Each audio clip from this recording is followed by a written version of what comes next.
All right, I have this guy, a friend of mine. It's a weird thing. I want to know, do I call him a friend? Maybe somebody else can relate to this. Have you got a friend that you don't, or you like, and you like a lot about, but your friendship is constantly maligned because you actually want to fist fight? And some of the time you see the person and they make you want to have a fist fight, but there's lots of attributes about them that you like and you hang out. But that guy has made me more of a frenemy, maybe. I don't think that he would have my back, and it's just his personality, that I don't like. So why is this guy my friend? I mean, because he was friends with a lot of my other friends, but a lot of them have moved away, and so now I'm just left with the guy, right? And I mean, we are not hanging out anymore, but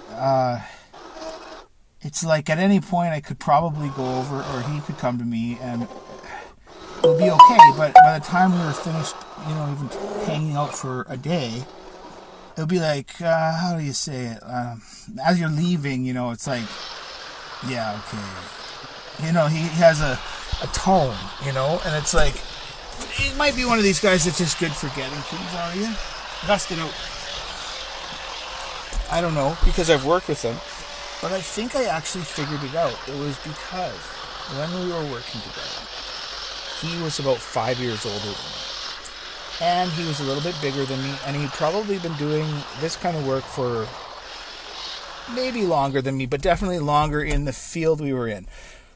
So, what it was I'm 27 at the time, and I'm working with a bunch of guys not from the island who would constantly be like, they would easily, if I could hold up my hand, have me around, and I was sort of this balding 21-year-old, and I used to just slick my hair back and, live in rough places doing rough things, and then I'd work these jobs where, my idea is just to go do something completely sketchy because it wasn't boring as much as, other aspects of putting together houses and things. So often I was just out at the end of scaffolds or rigging or doing all kinds of crazy type stuff. And so we're building this house now over on this island, and it's like, well, what the hell?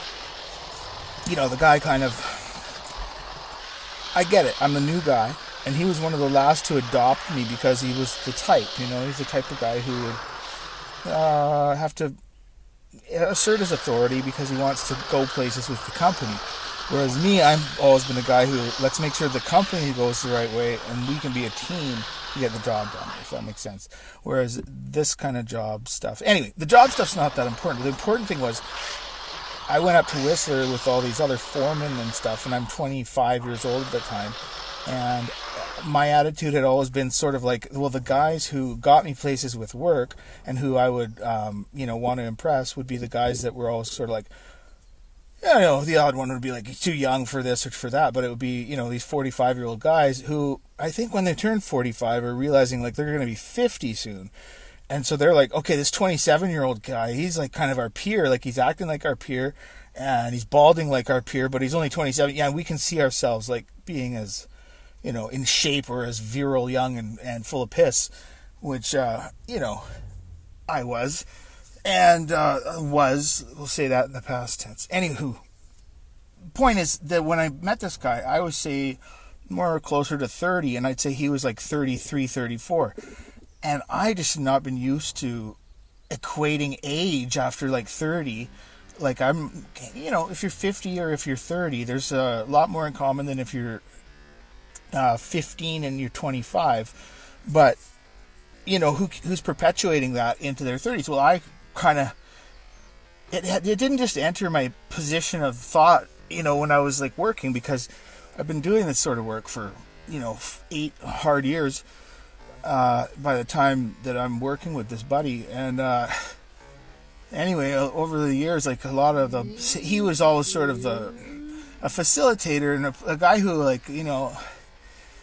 I just didn't find that he loved me, and I didn't love him. But on the other hand, we have way more in common than not. He's very, like, he's an artist too, and fun guy. So I think what it came down to was this like one-upping, or sort of this ageism, where we've almost fought a couple. Well, we almost fought one time, and then he's done some cheap shit to me. But usually he's got some buddies around, and I'm just like drunk at the time, so I don't do anything about it. But then working with him lately, it was like, all of a sudden, it's like, okay, you're working for a guy, but you're trying to contract yourself, and I'm trying to just do my job, blah blah. But I think what that comes down to is that I figured out that I've been different than a lot of people in that way. Like, I'll talk to anybody, and that includes like 95-year-old mobsters at one point, which maybe one day I'll get into. I don't know if this is a podcast at this point, but it's me sorting out some thoughts. Let's just say the word of the day is onus. And and I'm not going to look it up, but I got 10 out of 10 on the precursor before I start getting them wrong on the dictionary. So, let's see if we can remember yesterday's word. It was attenuate, which is actually to lessen or shorten or shrink. Which I had always thought attenuate was like to attend and co-manage a meeting. But maybe that's not onus. Anyway, the onus is what I believe is sort of a focal point, or it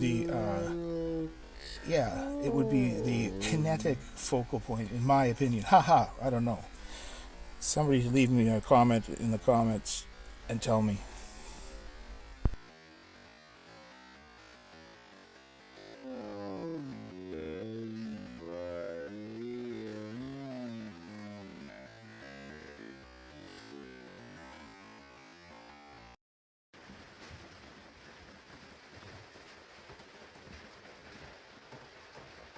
Hey, dude.